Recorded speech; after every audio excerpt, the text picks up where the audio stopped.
Hey guys! Welcome back sa ating YouTube channel again. This is BM and today, pag-uusapan natin ngayon kung paano ka nga ba kikita ng 500 pesos daily dito kay ROOC. Anyway guys, if you are new to the channel, don't forget to hit the subscribe button and the notification bell para lagi kayong updated sa mga panibago nating uploads regarding kay ROOC. Let's go!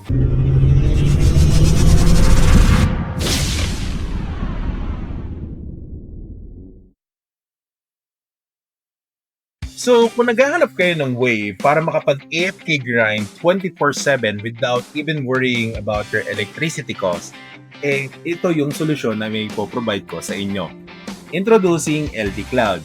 Now, LD Cloud is a cloud phone service that would allow you to actually AFK grind your character 24/7, guys. Okay? Which means na hindi nyo na kailangan i-check yan and ang kailangan nyo lang gawin is bilhan ng maraming pots yung characters nyo, especially if you're planning to AFK grind on CLM and also kay Rohan to Global. It can also cater other games, guys, which is yung mga famous games na makikita nyo sa Play Store like Roblox, MapleStory, Nitros, Emir, and other games na malalaro sa mobile phone. Now, they currently offer a 50% off if you're a new user. So, mas maganda na i-take advantage nyo to, guys, kasi so far, kung bibili kayo nito, makakatipid kayo ng malaki pagdating sa electricity cost nyo.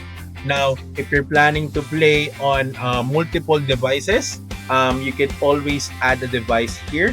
And if in any case na merong extra cost, guys, is maliit lang naman yan. So, ano pang hinihintay nyo, guys? I-try nyo na to. Meron silang free trial na ina-offer for just 6 pesos if you sign up to my link. Yun lang guys, and let's go back to the video. So, welcome back mga tol. Now, so today, pag-usapan natin ngayon kung paano nga ba kayo kikita ng 500 pesos to 1,000 pesos daily dito kay ROOC. Now, this figure is just a ballpark figure kasi depende pa rin to guys sa swerte ng party nyo and also sa sipag nyo sa paglalaro ng game na to. Now, huwag kayong mag-expect na kikita kayo ng ganyan by just doing AFK grinding kasi malabo pong mangyari yon.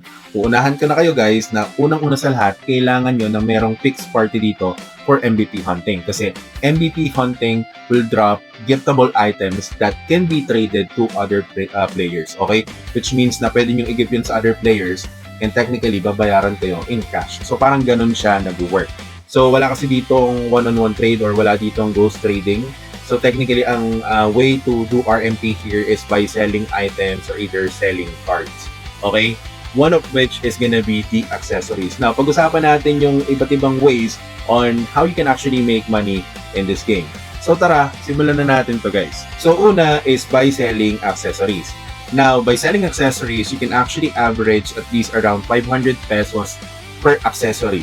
So, kapag nakakuha kayo ng mga giftable accessories in the game, you will be able to sell that sa mga Facebook groups or marketplace. In our case, nandito tayo sa Frontera 5 Town Hall, which is also a community for buy and selling. So, makikita nyo dito na sobrang dami nagbebenta ng mga accessories. Meron din mga nagbebenta ng hat, okay, pero it's one of the ways as well. But technically, you'll see here a lot of people looking for angelic ring, which is an accessory. And then, yung iba, hinahanap naman is yung mga items like yung gloves. So, this is also an accessory, by the way, yung gloves na yan. So, marami naghahanap dito ng accessories, guys. So, meron ditong sellers, meron ditong buyers. So, technically, nasa-sold din yung mga items na binibenta nila dito. And that's the reason why ROOC is one of the best RMT games right now na hindi nyo dapat palampasin. So, namatay pala tayo, but anyways, on natin yan. The second one is by selling cards. Now, cards can be lootable in the game. Now, may mga cards kayong maluluot sa mga normal monsters, but yung cards na giftable at talagang may value are the MVP cards. The MVP cards, you can only get it sa mga MVP bosses. So, kailangan nyo pumatay ng mga MVP bosses, alright, in order for you to be able to get a giftable card. Now, kung makakuha man kayo ng mga ordinary cards, you won't be able to gift that. And by the way, those cards are just normal cards as well, like these ones, okay? So yan, mga typical cards lang yan na pwede nyo makuha. Ang importante dito guys is yung mga giftable cards. Specifically, yung mga Pironi card, which is nagre-range between 50 to 100k. Depende sa rarity guys. Last time, may Pironi card na nabenta ng 100k. May mga cards din, like yung foreign card naman, your angelic card na benta ng almost 200k ata. I'm not really sure kung magkano nabenta yung angelic pero one thing for sure is yung Pironi card nabenta siya ng 100k. Okay? So, ibig sabihin, talagang may market at napaka-broad ng market ng ROOC. So, that's the reason why hindi ko talaga siya papalampasin right now. And as you can see, level 95 na tayo. Pero na rin tayong fixed party na masasalian. So, basically, yung magiging routine natin dito is just to do MVP hunting so that we will be able to get card loots as well. And pag nakakuha tayo isang loot lang guys, talagang masarap na masarap ang ulam natin guys. Kasi ang range ng cards dito, especially the MVP cards, are probably around 50 to 100,000 per card. Ganun ka-hype si ROOC. So maganda na hindi nyo siya palampasin. Now, dako naman tayo dun sa ibang services that you can provide to make money in this game. So, the other services are boosting services. So, usually yung ginagawa dito guys is of course, tutulungan kayo to progress either in your dungeons. Okay, so isa rin yan sa mga binibento dito, especially yung pagtatapos din ng mga guild quests sa mga guilds itself. It's also part of the service that you can provide in this game. Now, syempre, kailangan nyo rin ng mga dummy accounts dyan to probably offer that service. So, kung wala naman kayong ginagawa, you can always do that. Okay? You can provide, different services as well. Makikita nyo dito na every runs, pwede na rin kayong i-support. Okay? So, kung mapapansin nyo dito, yan, may mga run support din sila. So, maraming ways on how you can actually make money here kay ROOC. But these are the major ways on how you can pretty much make money in the game easily.